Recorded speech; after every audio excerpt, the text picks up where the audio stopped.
الله وبركاته. الحمد لله القائل أعوذ بالله من الشيطان الرجيم ومن أحسن قولا ممن دعا إلى الله وعمل صالحا وقال إنني من المسلمين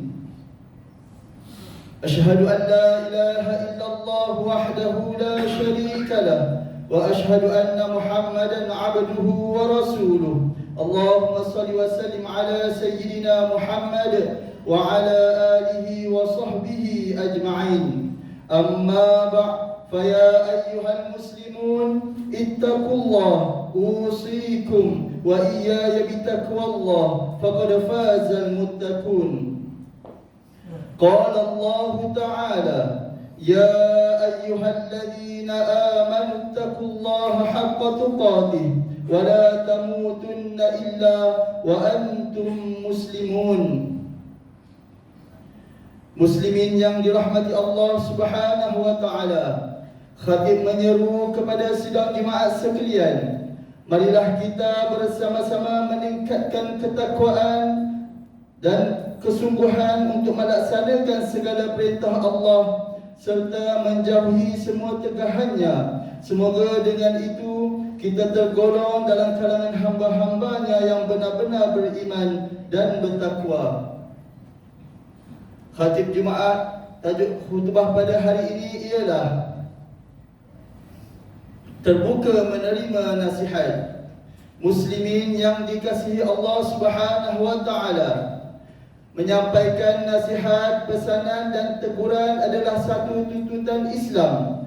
Dalam sebuah hadis yang diriwayatkan oleh Tamim Al-Dari radhiyallahu anhu menyatakan bahawa Rasulullah sallallahu alaihi wasallam menegaskan bahawa agama itu nasihat. Kita beruntung kerana bertanggungjawab agama ini telah tergalas sebaik mungkin oleh para muslim dan terdiri daripada kalangan anbiya dan mursalin. Mereka memberi komitmen yang tidak berbelah bahagi dalam memandu umat mempaksikan kepada syariat Allah Subhanahu wa taala. Nabi Nuh alaihi salam menegaskan kepada kaumnya seperti dalam firman Allah Subhanahu wa taala dalam surah Al-A'raf ayat 62. A'udzu billahi minasyaitonir rajim. Uballighukum risalati rabbi wa ansahu lakum wa a'lamu minallahi ma la ta'lamun. Tugasku menyampaikan kepada kamu perintah-perintah yang diutuskan oleh Tuhanku, serta aku memberi nasihat kepada kamu, sedang aku mengetahui melalui wahyu dari Allah akan apa yang kamu tidak mengetahui. Manakala Nabi Hud pula menyatakan kepada kaum Ad dalam surah Al-A'raf ayat 68, A'udzu billahi minasyaitonir rajim. Uballighukum risalati rabbi wa ana lakum nasihun amin. Tugasku menyampaikan kepada kamu akan perintah-perintah yang diutuskan oleh Tuhanku, dan aku adalah pemberi nasihat yang amanah bagi kamu. Petikan-petikan ayat yang tersebut menjelaskan hakikat bahawa nasihat adalah perkara yang merangkumi dua pendekatan dakwah yang saling bergandengan, iaitu seruan melaksanakan kemakrufan serta suruhan meninggalkan kemungkaran. Generasi terbaik umat Islam, generasi terbaik Islam yang terdiri dalam kalangan para sahabat radhiyallahu anhu meletakkan kewajipan memberi nasihat sebagai tanggungjawab terpenting selepas solat dan zakat. Hadirin sekalian, dalam konteks Islam, nasihat adalah salah satu pendekatan dakwah yang ditegakkan untuk menjamin kualiti masyarakat yang sejahtera, bermula dari pemimpin kepada rakyatnya, ketua keluarga kepada kaum kerabatnya, guru kepada anak didiknya, majikan kepada para pekerjanya, termasuklah khatib kepada para jemaahnya, di mana tanggungjawab memberi nasihat itu perlu dilaksana demi memakmur dan mengangkat martabat manusia. Kegemilangan Islam di zaman Rasulullah SAW berlaku sehingga muncul satu paradigma masyarakat baharu yang disebut khairul ummah, kerana kejayaan umat menjunjung tanggungjawab agama itu nasihat dengan berkesan. Generasi sahabat tidak hanya muncul sebagai penyampai risalah yang jujur, tetapi juga mengikut ajaran yang taat. Mereka teguh dan patuh setiap pengajaran dan nasihat Rasulullah SAW. Justru sebagai seorang Muslim yang mendambakan fasa kegemilangan Islam menyelah kembali, mestilah meladani sikap para sahabat Rasulullah SAW. Apabila kita menerima sebarang saranan atau nasihat yang baik, respon sewajarnya ialah dihargai, dihayati, diambil berat dan disambut dengan jiwa yang terbuka. Pesanan Imam Al-Ghazali melalui dalam kitabnya Ayyuhal Walad, An-Nasihatu Sahm wal Mushkilul Qabuluha li'annaha fi madhakin muttabi'in hawa murrun. Nasihat itu mudah, yang sukar adalah menerimanya. Kerana bagi yang mengikuti hawa nafsu, maka nasihat terasa pahit.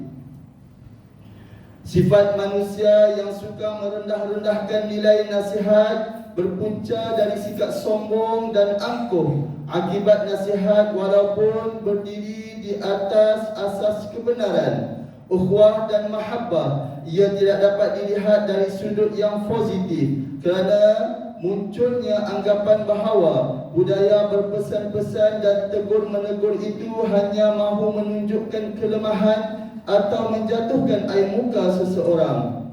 Lebih malang lagi jika kesombongan itu dihamburkan dengan kata-kata seperti kubur masing-masing, jangan sibuk hal orang lain, cermin diri dulu sebelum beri nasihat, dan seumpamanya.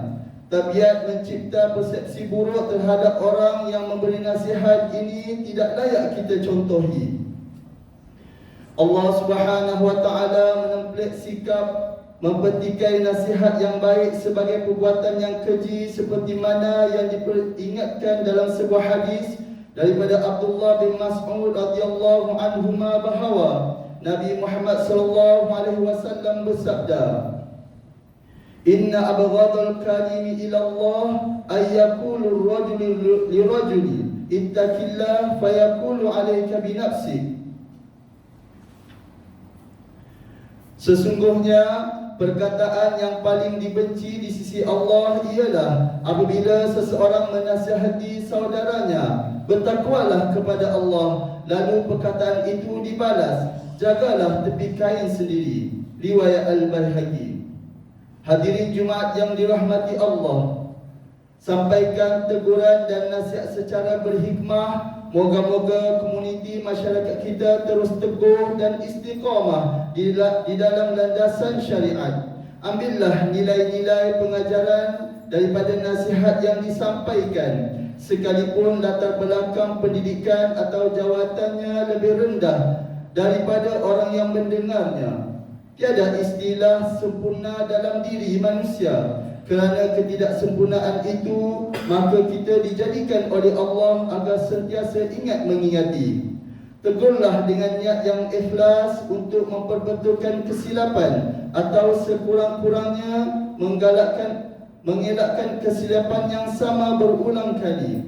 Usah kita hanya memilih individu tertentu sahaja untuk menasihati diri kita, kerana itulah seburuk-buruk alasan yang pernah disuarakan oleh kaum kafir Quraisy kepada Rasulullah SAW. Perkara ini dinyatakan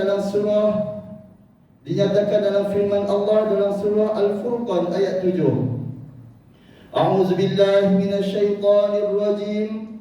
Wa qalu ma li hadzal rasul ya'kulu at-ta'am ويمشي في الأسواق لولا أنزل عليه ملك فيكون معه نذيرا.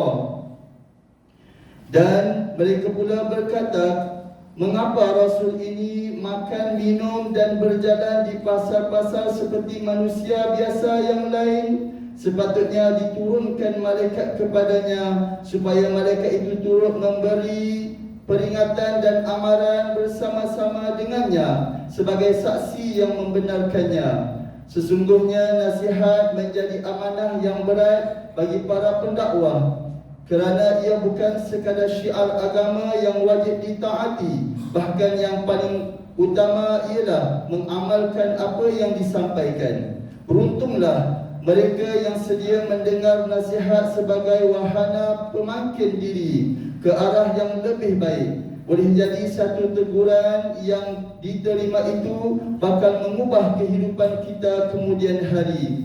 Muslimin sekalian, mengakhiri khutbah ini, khatib menyeru sidang Jumaat sekalian untuk bersama-sama menghayati intipati khutbah yang telah disampaikan.